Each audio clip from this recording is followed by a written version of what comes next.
I'm passionate about land and water management and agricultural issues in general, and one of my interests is mental health. There is a very huge gap when it comes to the awareness, literacy, and the documentation of mental health issues in our communities. And I feel that it is time that we begin engaging on these discussions to be able to come up with solutions at the grassroots level.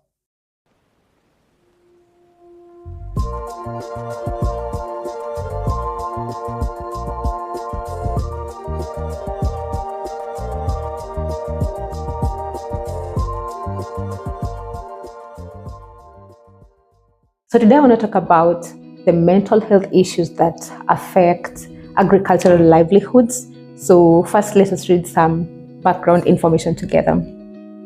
The World Health Organization defines mental health as a state of being in which the individual realizes his or her abilities, can cope with normal stresses of life, can work productively and fruitfully, and can contribute to his or her community. It then describes the mental illnesses or disorders as health conditions characterized by significant changes in emotions, thinking, or behavior, or a combination of these, often associated with distress and or problems functioning in social, work, or family activities. So this means that one's way of life and quality of life are compromised. Some statistics about these issues. In 2011, the Kenya National Commission on Human Rights estimated that about 25% of outpatients and 40% of inpatients in health facilities in Kenya have a mental condition. Now, look at the changes that have occurred between 2011 and 2024. Right now, we are at the beginning of 2025. Think about the socio-economic uncertainties. Look at the political and governance-related issues, such as the policies that have been established. Look at their implementation. At the same time, consider the complexities that occur within family and community units. Considering all these complexities, these estimations would definitely be higher at this particular time. So recently in 2021, WHO noted that 1 of 4 individuals who seek basic health care in Kenya have a mental condition. Thankfully, efforts are being made to address this challenge that you are currently having. And 2024, in September, the Ministry of Health launched the first clinical guidelines for the management of common mental disorders. These disorders include depression, anxiety, PTSD, we have sleep-wake disorders, amongst others. In line with the launch, Dr. Patrick Amoth, who is the Director General for Health, noted that 42% of individuals who seek basic health care in Kenyan facilities have severe depression. This just shows that mental health related issues are already a crisis in Kenya, and we need to address them as soon as possible. Back to agricultural livelihoods. Now, these are significant when it comes to food security, socio-economic development in Kenya, and at the same time very critical for rural welfare, because agriculture provides employment for about 70% of the rural workforce. When we are talking about agricultural livelihoods, we're meaning crop production, livestock production, including pastoralism. We also mean mixed farming systems, those that include both crop and livestock. At the same time, there is beekeeping, there is aquaculture and fisheries, we have agroforestry, forestry, we have horticulture. It is really diverse. We're also talking about processing and value addition and also marketing.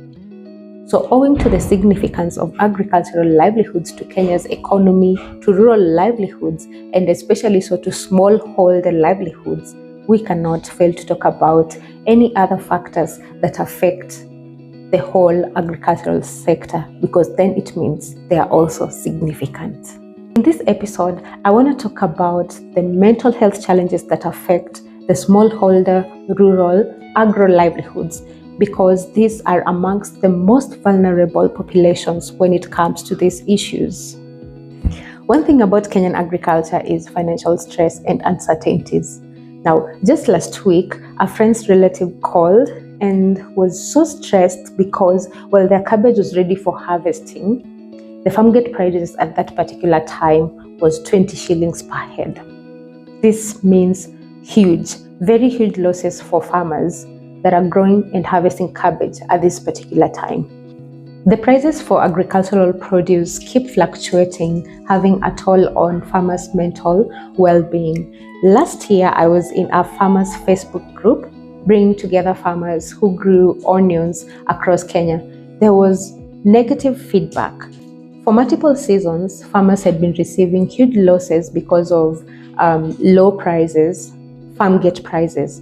One of the reasons for Kajiado South, where I grew some onions, was the fact that a lot of produce was coming from Tanzania, where the cost of production is lower than our cost of production. The cost of production in Kenya is quite high, especially so the cost of purchasing inputs like fertilizers. And unfortunately, it also brings in other complications or challenges, like in 2022, where farmers were sold fake fertilizer, which then means that they spent their limited money, even though the fertilizer was subsidized, but still they spent their limited money to buy fake fertilizer.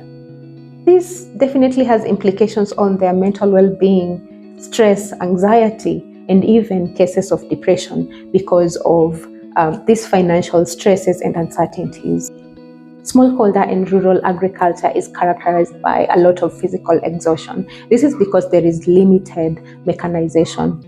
You will find that a farmer or a casual spends a lot of their time at the farm alone, digging, weeding, pruning, harvesting, without human contact. So there is no social interaction, which contributes to our well-being. These conditions increase the chances of a burnout because it is overwhelming and it is stressful. The most common type of agriculture in Kenya is conventional. One key aspect about it is the use of pesticides. And unfortunately, in rural and smallholder settings, the use of protective gear is uncommon. So then it means that farmers and casuals are constantly exposed to these pesticides. The exposure to these pesticides leads to acute symptoms such as headaches, skin irritations like rashes. It leads to nausea. And unfortunately, the long-term exposure has been confirmed to contribute to neurological disorders such as Parkinson's disease. These symptoms and diseases have contributed to cases of anxiety and depression amongst the victims. Climate change is another big deal in agricultural value chains currently. Imagine losing your livestock as a result of a drought. Imagine losing your whole crop owing to flooding. These are just some of the challenges that livelihoods in the agricultural value chains are facing. And these, of course, contribute to mental health instabilities. It increases the chances of anxiety, of depression because of these climate change impacts. There is helplessness, there is hopelessness. Lastly, there is limited support systems when it comes to mental health related issues.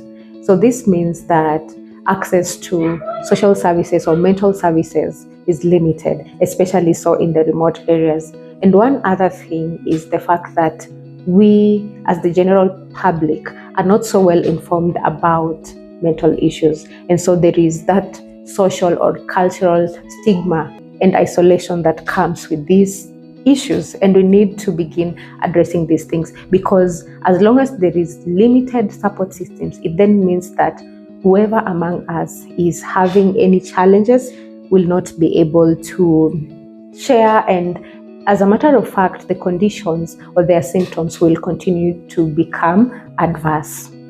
Mental health related issues go beyond agricultural livelihoods. Let us build on these discussions, let us come up with solutions, and let us implement these solutions. I will see you in the next one.